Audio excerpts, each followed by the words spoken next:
네, 시장 핵심 이슈 짚어보는 이슈 칼럼 시간입니다. 오늘은 GFM 투자연구소의 이진호 소장과 함께합니다. 어서 오세요. 네, 안녕하세요. 네, FOMC 회의를 앞두고 이제 시장이 좀 혼조세를 보이고 있는 가운데 이제 뉴욕 증시에서 다우 지수는 좀 조정을 받았고 S&P와 나스닥 지수가 또 다시 한번 신고가 경신을 하게 됐습니다. 네. 좀 이 내용 짚어볼까요?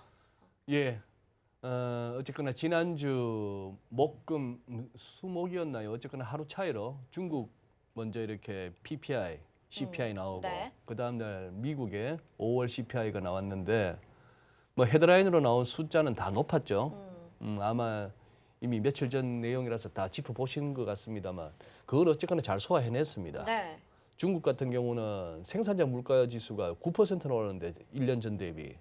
근데 이게 소비자 물가 지수는 1.3%였던가? 뭐 그렇게밖에 안 오르니 생산자 물가 지수 오르는 거는 원자재 가격 오른 거나 이런 거 보면은 비용이 중국도 요즘 뭐 옛날처럼 사람 쓰는데 돈 적게 든다 이런 나라가 아니잖아요. 네, 그렇죠. 전반적으로 생산자 물가는 올라갈 수밖에 없는.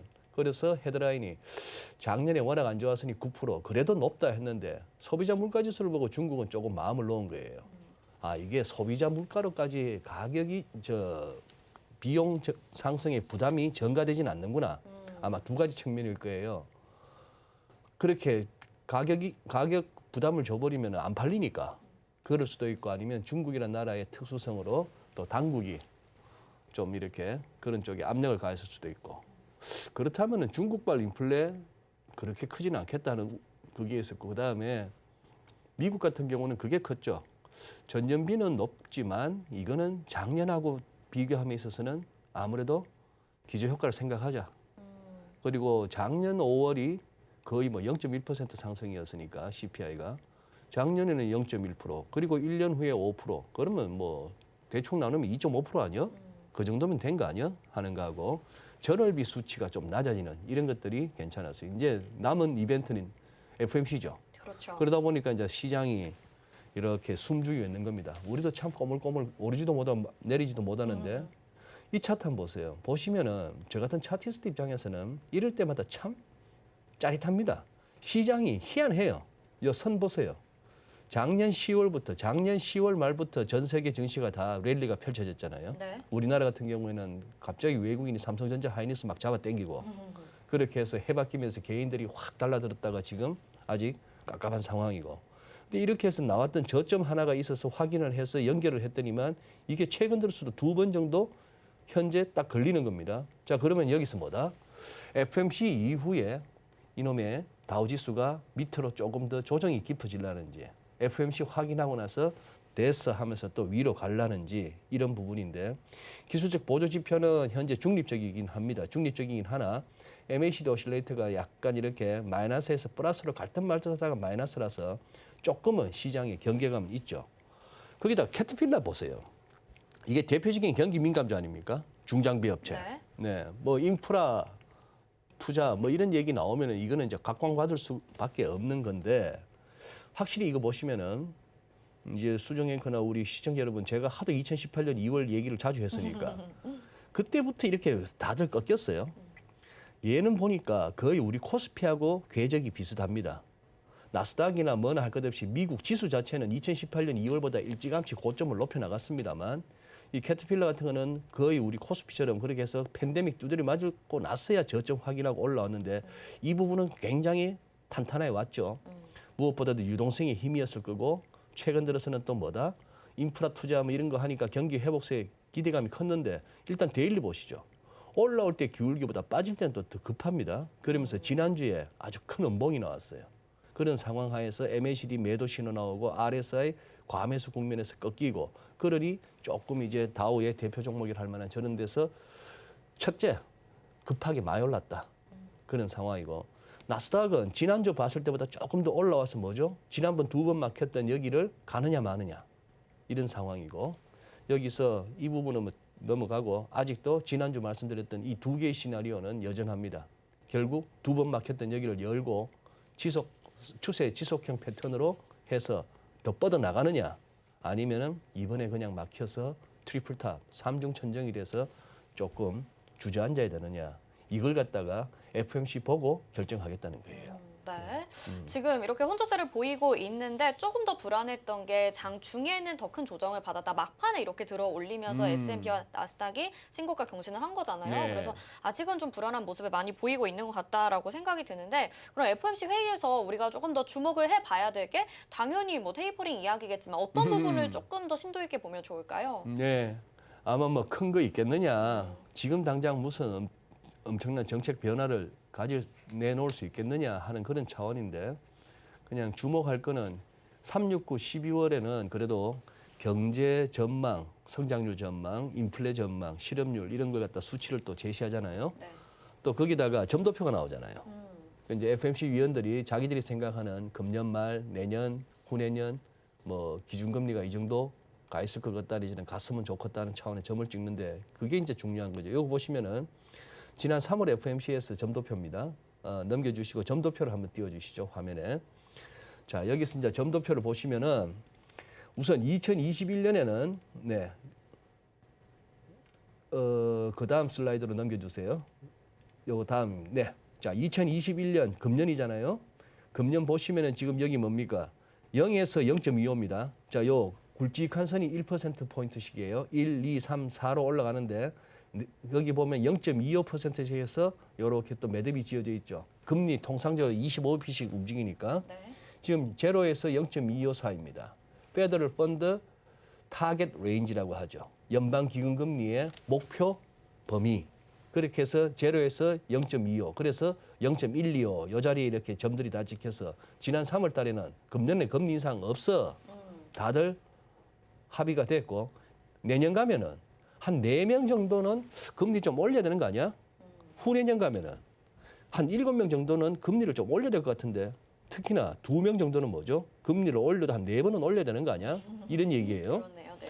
그런 식인데 이제 점도표에서 그래도 우리가 흔히 말하는 중간값이라는 건 이제 그걸 갖다가 컨센서스를 보는데 지금 이 부분입니다. 중간값이 혹시나 변할까 봐.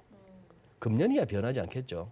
내년에 혹시 2020 내년 가서도 금리 좀 올리자는 사람이 점이 한두 개라도 더 이 제로에서 올라와 있거나 후내년께 올라와 있거나 이렇게 할까 하는 부분을 아마 시장에서는 가장 주목할 것 같아요. 그리고 성명서에서 그 제롬 파월 의장이 촉발했던 말장난이 있잖아요.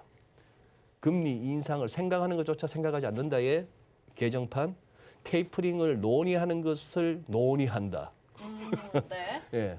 자, 그 표현이 이제 나올지. 어. 뭐 이제 그런 정도가 관전 포인트예요. 그러면 시기적인 문제라고 봐야 되는 건가요? 다들 그래요. 이번에? 어차피 네. 테이퍼링은 할 거 아니야? 네, 하긴 하는데 언제 연준에서 성명서가 됐건 기자회견에서 파월의 발언이 됐건 간에 우리 테이퍼링을 논의할 때가 된 거 아니냐 정도는 얘기했어. 네. 뭐 이런. 그게 이번이 될지 아니면 이번이 이번엔 될지, 그냥 넘어가고 넘어갈지, 다음이 될지 그 부분을 체크를 그런 해봐야 될 것 체크해봐야 될것 같습니다. 같습니다. 네.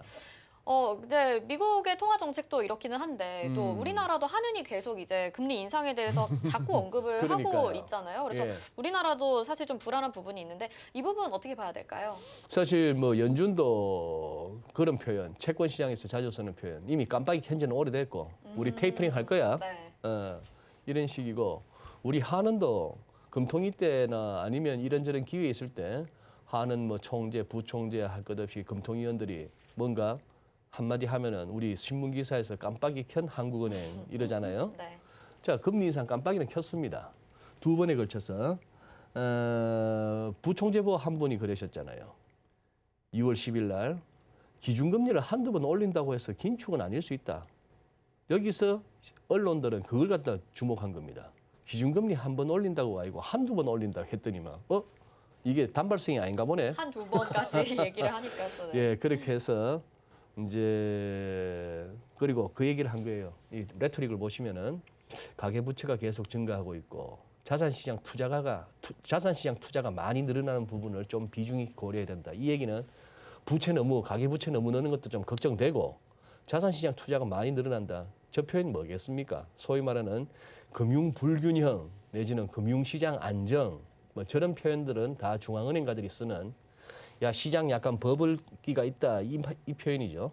자, 그런 식인데다가 그 다음날 또 2주일 총재까지 이제 하반기 역점 사항에 대해 가지고 결국은 이 완화 정도의 통화 정책의 완화 정도의 조정 시기와 속도를 좀 판단해야 되겠다. 저 정도까지 얘기해 주는 것은 굉장히 뭐랄까요, 노골적인 표현입니다. 그러게요. 우리는 완곡하게 이제 표현한다고 한 거지만 시장에서 느끼기에는 저 정도면 노골적인 거예요. 하반기에는 금리 올릴 것 같다 말입니다. 그런 상황인데 모르겠습니다. 한국은행이 과거 이제 전과가 있어서 깜빡이를 너무 오래 켜고 가는 경우, 신갈에서부터 호법까지 내지는 저쪽에 어디 여주 휴게소까지 계속 깜빡이를 켜놓고 네. 계속 직진하는 경우, 네. 아니면은 뭐 우회전 깜빡이를 켜놨는데 갑자기 핸들을 왼쪽으로 꺾는 경우, 그럴 뭐 수도 있나요? 그런 경우가 왕왕 있었기 때문에 네. 예전에 욕을 좀 먹었죠. 아, 네네. 깜빡이 이 일종의 이것도 보면은 운전에 비유하자면 그런 거예요. 우회전 깜빡이 켜놓고 좌회전 하면 얼마나 황당하고 사고가 납니까? 그렇죠. 그걸 제롬 파월이 저기 트럼프 대통령 때 그랬잖아요. 2018년 10월인가 그 무렵에 금리 벌써 한 2번 올렸었잖아요. 네. 중립금리 한참 멀었어. 그래서 뭐 나스닥 작살나고 뭐 이런 거 네, 하니까 네, 네, 트럼프 네. 대통령은 그때 막 연중 까고 쟤들은 배짱도 없고 눈치도 없고 뭐 이런 식으로 그렇게 했더니만 갑자기 어떻게 됐습니까? 완전히 태세 돌변해가지고 다시 자산 매입하면서 이거 절대 QE 아니야. 그때 월가 시황에서 not QE라는 표현이 있었어요. QE는 똑같은데 이거 제발 QE라고 부르지 마라. 시장 안정을 위해서 그런다. 뭐 이런 식으로 not QE라고 했지만 결국은 뭐 월 1,200억 불씩 펑펑 사면서 돈 풀리 나가고 그러고 나서는 금리 인하까지 가고 결국 제로 금리로 다시 오고 이게 이제 소위 말하는 연준에서도 나타났던 깜빡이는 우회전, 핸들은 왼쪽으로. 그런 일 없어야겠죠, 이번에는. 없어야 그렇죠. 되죠. 네. 그랬을 경우에 시장이 상방이든 하방이든 제일 크게 움직이는 거예요. 그래서 뭐죠? 다들 하는 얘기가 뭐 놀라운 지표나 실적이 나오더라도 예상했으면 시장은 덤덤하고 그렇죠. 그다지 뭐 그건 아닌데도 불구하고 예상과 정반대일 경우에 시장은 변동성이 생기는. 그래서 아마 지금 그럴 겁니다. 이번 FMC는 설령 도비시한 소위 말하는 비둘기파적인 완화적인 그런 스탠스를 유지한다고 해서 증시나 뭐나 막 환호하기보다는 조금이라도 생각보다 매파적이다 싶은 대목이 보이면은 조금 움찔할 수 있는 그래서 그 영향이 다소 비대칭적일 수 있는 그런 어떤 FMC가 될 것 같습니다. FOMC 회의와 더불어서 한은의 정책도 발언들도 조금 주의 깊게 봐야 될 것 같습니다. 자, 이제 비트코인 이야기를 좀 해보려고요. 네. 3,800만 원까지 떨어졌었습니다. 네. 그런데 다시 테슬라가 비트코인 결제 허용한다라고 하면서 지금 4천만 원대죠? 4,600만 원까지 올라왔는데 이 부분 또 어떻게 보시나요? 그러니까요. 수진 씨도 코인 하시죠? 네, 저는 앵커라서 그렇게 또 한다고 말씀을 드리기가 좀 곤란하긴 한데 공부 차원에서 공부 차원에서. 네, 조금 하고 있습니다. 네. 제가 알기로 우리 경제신문, 경제 채널 쪽이나 신문 쪽의 기자분들, 작가분들 네. 다들 공부 차원에서 그렇죠. 새롭게 나오는 펀드도 조금 가입해보고 무슨 이렇게 하면은 이것도 저것도 다 해보세요. 다 네. 해보시는데 그러니까 공부 차원이면은 딱 수업료 감당할 정도로 하셔야 되는 거예요. 그렇죠, 네. 그래요. 한 500만 명 넘는 분들이 계십니다. 이 코인 시장에. 그러니까 거의 뭐 매주 이 얘기를 안 할 수가 없는데 참 저는 뭐 매번 할 때마다 우리 코인 시장에 투자하고 계신 분들이 듣기에 불편한 말씀만 드려와서 죄송한데 저의 뷰는 여전합니다. 우선 이 슬라이드 한번 보시죠. 어제 CNBC에 꽤나 오래 머물렀던 화면인데요. 비트코인이 10%, 사실은 뭐 13%, 15%까지 하루 만에 뛰었죠. 그냥 팝스 그렇게 훌쩍 뛰어 올랐던 얘기죠. 머스크가 테슬라가 다시 이 크립토 커런시를 받을 수 있다. 전기차 팔면서 이 얘기를 했습니다. 뭐 기사 내용이나 말은 다 아실 텐데, 저는 이 친구 이 눈빛이 저는 도저히 신뢰할 수 없습니다. 난 저런 눈 갖고 있는 사람 저는 신뢰 못합니다. 지난주에도 말씀드렸던 것 같은데 저보다 훨씬 잘난 분이죠. 돈 많죠, 네. 유명하죠, 아주 뭐 머리 그거 하고 한데 저는 뭐 저런 눈빛은 그리고 말 바꾸는 선수 싫어합니다. 싫어하고 그냥 이렇게 접근하십시오. 이걸 갖다가 지금 아무도 모르는 거예요. 지금 비트코인 한번 띄워봐 주십시오. 지금 이걸 지난번에 쿵 반짝 쿵이었습니다. 자, 그러면 여기서 파동으로 A, B C가 끝났다면 지금부터는 이제 다시 3은 좋은 거예요. 네. 그런데 이게 여기서 완전히 큰 꼭지를 박고 말입니다. 여기서 1, 2, 3 지금은 조정 4파 차원에서 반등 나오고 다시 또 5파가 있을 수 있는 거예요. 그것이 큼지막한 A 파동이 될 수도 있습니다. 길게 봤을 때. 그걸 지금 모르기 때문에 우리는 매일매일 매 순간순간 시장에서 이 홀짝 게임이 어려운 겁니다. 어느 쪽일까 싶은데. 그러면 여기서 A, B, C로 끝나서 지금부터는 올라가는 게 추세고 밀리는 거는 조정이라서 밀릴 때마다 다시 또 추매 하면 돼라고는 판단 기준은 지난번에도 말씀드렸던 이 선이에요. 47,000불 어라운드. 여기를 올라서면은 1, 2, 3, 4, 5 이런 식으로 새는 파동은 기각해야 됩니다. 왜? 위로 가든 아래로 가든 1, 2, 3, 4, 5 했을 때 이 4파가 1파를 물고 가는 경우는 없기 때문이에요. 지금 무슨 소린가 하시겠지만 시장에서 어지간한 차티스트나 어지간한 AI 그리고 알고리즘에 다 입력되어 있는 그냥 엘리어트 파동 이론의 기본 원칙입니다. 네. 그 원칙은 뭔데? 전혀 과학적이지도 않고 상식적이지도 않고 이론적이지도 않습니다. 그냥 시장은 이러한 경향을 띠더라 하는 걸 갖다가 이론적으로 만들어 놓은 건데요. 그래서 47,000불까지는 트라이가 가능합니다. 이거 열면은 그때는 아닌 게 아니라 올라가다 밀리면 또 사고 하는 시각이 가능하고 여기 못 가서 이렇게 주저앉으면은 오히려 올라올 때마다 좀 줄이는 그런 그게 필요한데 이것도 결국은 딴 거 없습니다. 계속해서 연준 쪽에서 이 욕조를 채우는 풀장의 그 큰 풀장을 갖다 채우는 물의 이 배수관이 지금은 콸콸 들어오고 있는데 요걸 조금 이렇게 꼭지를 잠궈서 쫄쫄쫄쫄로 하겠다는 게 테이퍼링 아니에요? 네. 지금 이걸 갖고 쪼는 겁니다. 여기다 뭘 해서 물을 빼겠다는 게 아닌데 이 정도 물을 넣다가 요 정도로 물 넣겠다는 것만 갖고도 다들 쪼는 거예요. 그러네요. 이게 네, 테이퍼링 네, 논쟁이에요. 네. 네, 이게 테이퍼링 논쟁이니까 과연 그걸로 인해서 장이 빠질 수가 있는가? 그래서 은근히 테이퍼링 얘기가 워낙에 연준이 오랜 얘기를 저렇게 했고 인플레이션은 일시적이고 그리고 금리가 오르는 건 좋은 거야 이런 옐런 의장이 얘기하고 이런 것들이 조금씩 시장에 설득이 되는 것 같아요. 2013년 버냉키 시절에 한 1.4% 하던 놈이 한 3.3% 슬쩍 넘어가는 거의 2배 이상 금리가 훅 뛰었을 때 깜짝 놀랐던 게 테이프 텐트럼인데 지금도 어떻게 보면 0.5, 0.6 하던 놈이 지금 1.7 갔으니까 3배 이상 갔던 거예요. 가는 과정에서 우리가 시장이 겪었던 조정은 2013년 그때 대비 그거 하죠. 한번 겪어봤던 일이고 또 아까 말씀드린 이 관점 물을 빼는 건 아니고 유입되는 물이 적어진다 하는 그런 거 하고 차원에서 아마 조정이란 것이 그렇게 깊어지지는 않을 것 같습니다. 진짜 조정이 깊어지려면은 정말 깜빡이를 완전히 난폭 운전을 해야 되는 거예요.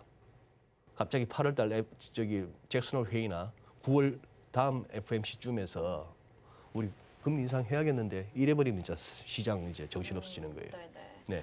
그래도 아직까지는 이 온건한 움직임 속에 괜찮은 흐름이라고 봐야 될 것 같습니다. 네. 뭐 코인도 많이 하락을 하긴 했지만 다시 좀 반등하고 있는 모습 그리고 두 가지 가능성 열어놔야 될 것 같다라고 말씀해 주셨고 이제 코스피 이야기를 좀 해보면 어제 다시 한번 사상 최고치 마감을 하게 됐어요. 일주일 네. 만에. 앞으로 코스피 흐름 어떻게 바라보시나요?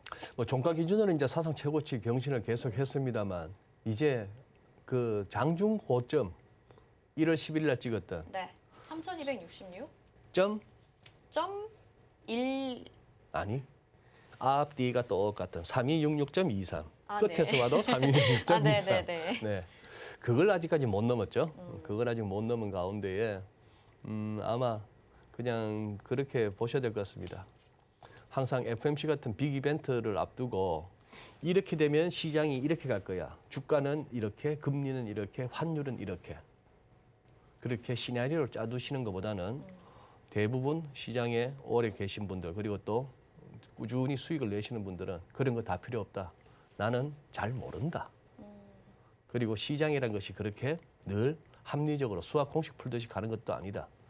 다들 보면은 그쯤 아주 크리티컬한 레벨에서 여기서 더 빠지면 어떻게 될까? 더 빠지면 좀 충격이 있겠는데 여기서 다시 오르면 이제 마음 놓고 가도 될 것 같은데 하는 레벨에 거의 다 와 있습니다. 차트 준비는 못했습니다만 유가도 월간 차트 띄워보세요. 고점끼리 연결한 선에 딱 와서 유가가 더 올라가도 될까 말아야 될까 이런 고민들을 하고 있고 어지간한 종목들이 다 선에 걸려가지고 여기서 어떡할까 이제 고민하는 겁니다. 하나만 더 아까 이렇게 준비한 차트 중에 우리 이거 한번 보시죠. 채권 우리 국고 3년물 이 정도 수익률이면 매력적일까 하는 이 부분을 한번 보신다면은 자 우리 지금 국고 3년 뭐 미국은 10년 기준이고 합니다만 우리는 아직도 3년 기준으로 많이 보는데 국고 3년 요 보시면은 어때요? 올라오다가 자꾸요 한 1.3% 근방에서 자꾸 막히잖아요. 네. 자꾸 막히는데 여기서 결국 또 어떻게 될까? 요거 아마 FMC 이후에 밀릴 수도 있고 오를 수도 있는 건데 그냥 그 하나의 그 방향을 못 잡고 시장 참여자들의 마음을 못 정하고 있는 상황 하에서 그 FMC 내용이나 결과가 어떻든 간에 거기서 힘의 균형이 이제 깨지면서 방향을 잡을 겁니다.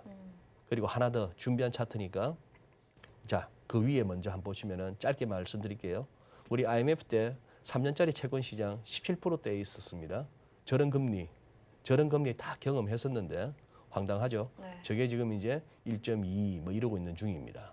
주구장창 빠지기만 했어요.